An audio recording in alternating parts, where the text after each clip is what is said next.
Hey guys, we are back for chapter 9.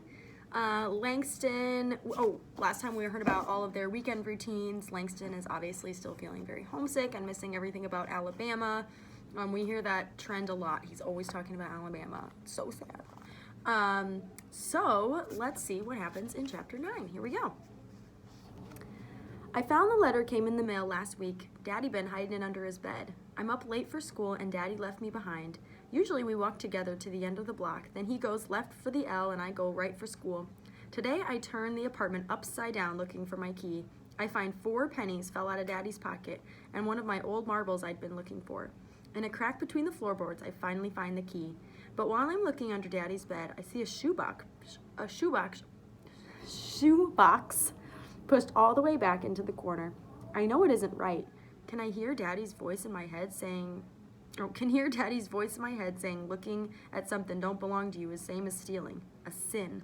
Folks always say my daddy is a godly man, but he don't leave much room for things that ain't a sin.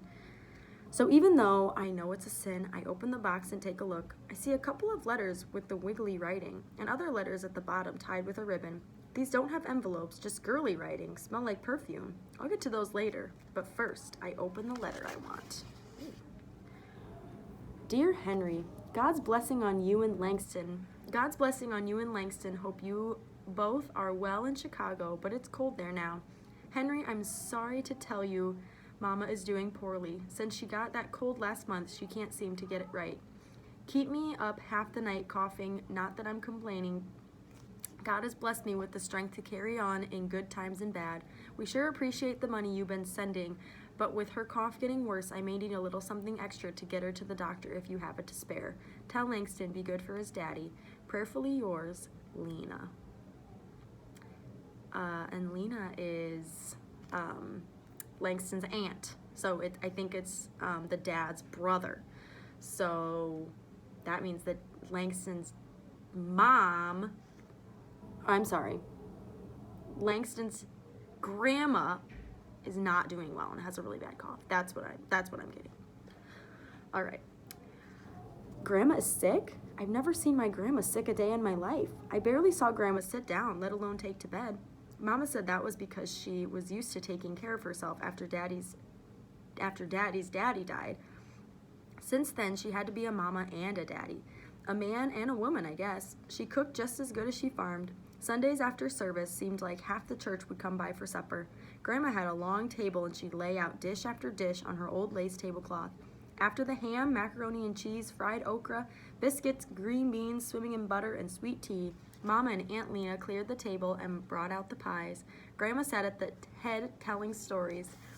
When Mama took sick, Grandma came and tended to her when me and Daddy couldn't.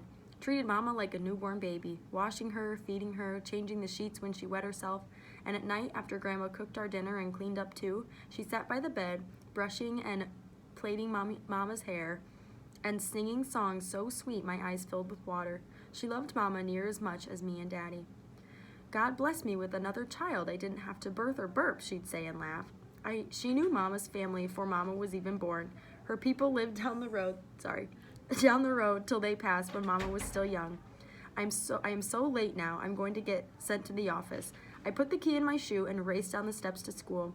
The principal, Mr. Freeman, is talking it to a teacher when I run into the office for a late pass, and he just waves me on to class.